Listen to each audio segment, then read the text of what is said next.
हरे कृष्णा। हम कल की कथा में आगे चलते हैं। ब्राह्मण की बात सुनकर कृष्ण सहित, भगवान श्री कृष्ण सहित सभी सदस्य ठठाकर हंस पड़े। फिर उन्होंने ब्राह्मण का भलीभांति आदर सत्कार करके उन्हें चारों प्रकार के पदार्थ, भक्ष्य, भोज्य, लेह, चोष्य भोजन कराए। श्रीगाल के वाग्बाण उनके मन में कसक पैदा कर रहे थे, इसलिए बड़े शोभ से उन्होंने वह रात बिताई। प्रातःकाल होते वे बड़ी उतावली के साथ हर्षपूर्वक गणों सहित रथ पर सवार होकर सहसा वहां पहुंचे जहां राजा श्रीगाल था। उनके आने का समाचार सुनकर राजा श्रीगाल कृत्रिम रूप से 4 भुजा धारण करके गणों सहित युद्ध के लिए श्रीहरि के स्थान पर आया। श्री कृष्ण ने मित्र बुद्धि से उसकी और स्नेह भरी दृष्टि से देखकर मुस्कुराते हुए मधुर वचनों द्वारा लौकिक रीति से उससे वार्तालाप किया। राजा श्रीगाल ने श्री कृष्ण को निमंत्रित किया, परंतु उन्होंने उसे स्वीकार नहीं किया। तब वह श्री कृष्ण से भयभीत हो उनके दर्शन से दंभ को त्याग कर यूं कहने लगा। श्रीगाल बोला, प्रभु, आप चक्र द्वारा मेरा शिर छेदन करके शीघ्र ही द्वारका लौट जाइए, जिससे मेरा ये अनित्य एवं नश्वर पापी शरीर समाप्त हो जाए। भगवान, जय विजय की तरह मैं भी आपका द्वारपाल हूँ। मेरा नाम सुभद्र है। लक्ष्मी जी के शाप से मैं भ्रष्ट हो गया था, अब मेरा वह समय पूरा हो गया है। 100 वर्ष के बाद शाप के समाप्त हो जाने पर मैं पुनः अपने भवन को जाऊंगा। सर्वज्ञ, आप तो सब कुछ जानते ही हैं, अतः विलंब मत कीजिए। श्री कृष्ण ने कहा, मित्र, पहले तुम मुझ पर प्रहार करो, तत्पश्चात मैं युद्ध करूंगा। वत्स, मैं सारा रहस्य जानता हूँ, अतः अब तुम सुखपूर्वक वैकुंठ को जाओ।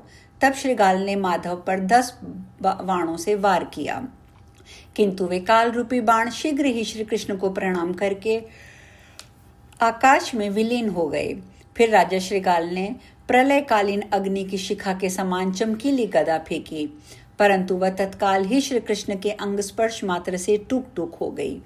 तत्पश्चात उसने परम दारुण काल रूपी खड्ग और धनुष चलाया, किंतु वह भी उसी क्षण श्री कृष्ण के अंगों का स्पर्श होते ही छिन्न भिन्न हो गया। इस प्रकार राजा को अस्त्रहीन देखकर कृपालु श्री कृष्ण ने कहा, मित्र, घर जाओ और जाकर तीखे अस्त्र ले आओ। तब श्रीगाल बोला, प्रभु, आत्मा रूपी आकाश अस्त्र द्वारा भेदा नहीं जा सकता। भला आत्मा के साथ युद्ध कैसा? पृथ्वी का उद्धार करने के कारण स्वरूप भगवान, इस भवसागर से मेरा उद्धार कीजिए। हे नाथ, भवसागर बड़ा भयंकर है और विषय से भी अधिक दारुण है, अतः मेरी स्वकर्म जनित माया मोहरूपी सांकल को छिन्न भिन्न कर दीजिए। आप कर्मों के ईश्वर, ब्रह्मा के विधाता, शुभ फलों के दाता, समस्त संपत्तियों के प्रदाता, प्राक्तन के कर्मों के कारण उनके खंडन में समर्थ हैं। मैं अपने इस 5 भौतिक प्राकृतिक नश्वर देह का त्याग करके आपके ही वैकुंठ में 7वें द्वार पर जाऊंगा, क्योंकि वही मेरा घर है। इस प्रकार मित्र का स्तवन और अमृत रस वचन कहकर कृपानिधि श्री कृष्ण कृपा परवश हो वहीं समरभूमि में स्नेहवश रोने लगे। श्री कृष्ण के नेत्रों से गिरे हुए अश्रु बिंदुओं से वहां सहसा बिंदुसर नामक एक दिव्य सरोवर प्रकट हो गया, जो तीर्थों में परम श्रेष्ठ है। उनके जल के स्पर्श मात्र से मनुष्य जीवंत मुक्त हो जाता है और अपने 7 जन्मों के संचित पापों से छूट जाता है, इसमें जरा भी संदेह नहीं है। इसके बाद श्री भगवान ने पूछा, मित्र, यदि तुम्हारा मन इतना निर्मल है तो फिर तुम्हारी ऐसी युद्ध बुद्धि कैसे हुई, और क्यों तुमने दूत के द्वारा ऐसा दारुण निष्ठुर संदेश कहलवाया? इस पर श्रीगाल ने कहा, नाथ, मैंने तुम्हारे प्रति ऐसे निष्ठुर वाक्यों का प्रयोग किया, तभी तो तुम क्रोधपूर्वक यहाँ आए हो, नहीं तो स्वप्न में भी तुम्हारा दर्शन दुर्लभ है। नहीं, यूं कहते कहते उसने योगल अवलंबन करके प्राकृतिक 5 भौतिक शरीर का त्याग कर दिया और भगवान श्री कृष्ण के देखते देखते ही विमान पर सवार होकर दिव्य धाम को चला गया। उस समय श्रीगाल के शरीर से 7 ताड़ जितनी लंबी एक महान ज्योति निकली और ब्रह्मा जी और लक्ष्मी जी के द्वारा पूजित श्री कृष्ण के चरण कमलों में प्रणाम करके चली गई। तब अपने साथियों सहित श्रीमान कृष्ण इस अद्भुत चरित्र को देखकर प्रफुल्ल मुख होकर द्वारका की ओर चल दिए। द्वारका पहुंचकर उन्होंने माता पिता को प्रणाम किया। तदंतर रुक्मिणी के महल में जाकर पुष्पशैया पर उन्होंने शयन किया। नारद जी ने पूछा, मुने, पुराणों में जो गणेश पूजन का दुर्लभ आख्यान वर्णित है उसे मैं सामान्यतः ब्रह्मा जी के मुख से संक्षेप में सुन चुका हूँ। अब आपसे समस्त पूजनियों के में प्रधान गणपति की महिमा विस्तार पूर्वक सुनने की मेरी अभिलाषा है, क्योंकि आप योगेंद्रों के गुरु के भी गुरु हैं। पूर्व काल में स्वर्गवासियों ने सिद्धाश्रम में राधा माधव की महापूजा की थी। उसी राधा ने 100 वर्ष के बीतने पर जब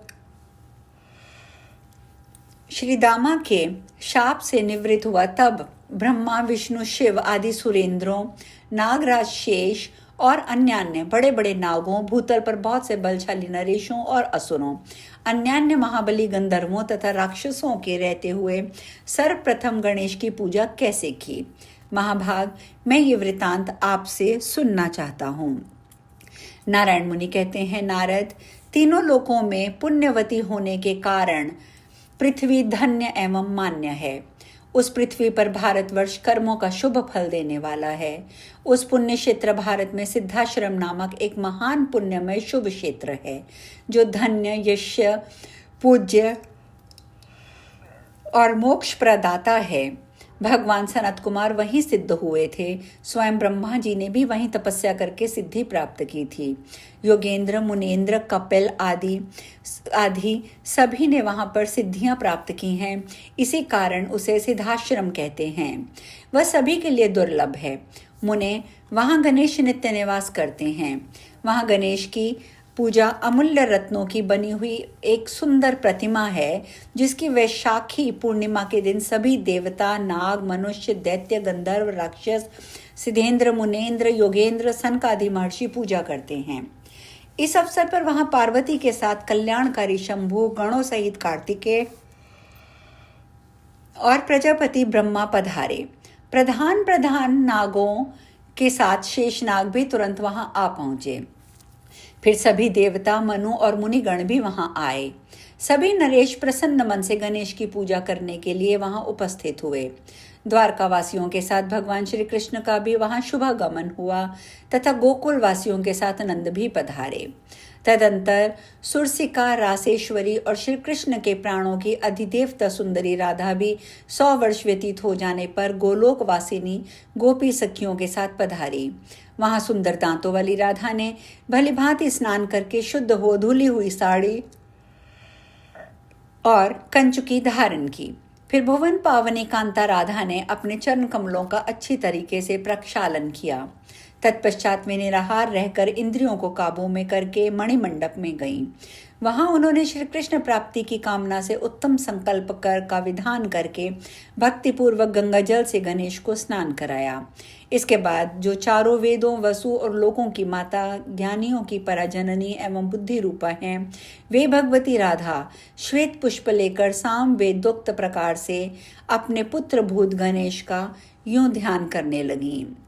जो खर्व अर्थात छोटे कद वाला, लंबोदर अर्थात तोंद वाला, स्थूलकाय, ब्रह्म तेज से उद्वासित, हाथी के मुख वाले, अग्नि सरीखे कांतिमान, एक दंत और असीम हैं, जो सिद्धों, योगियों और ज्ञानियों के गुरु हैं, ब्रह्मा, शिव, शेष आदि देवेंद्र, मुनेन्द्र, सिद्धेंद्र, मुनिगण तथा संत लोग जिनका ध्यान करते हैं, जो ऐश्वर्यशाली, सनातन, ब्रह्मस्वरूप, परम मंगल के स्थान, संपूर्ण विघ्नों को हरने वाले, शांत, संपूर्ण संपत्तियों के दाता, कर्मयोगियों के लिए भवसागर में माया रूपी जहाज के कर्णधार स्वरूप, शरणागत दीन दुखियों की रक्षा में तत्पर, ध्यान रूप साधना करने योग्य, भक्तों के स्वामी और भक्त वत्सल हैं, उन गणेश का ध्यान करना चाहिए।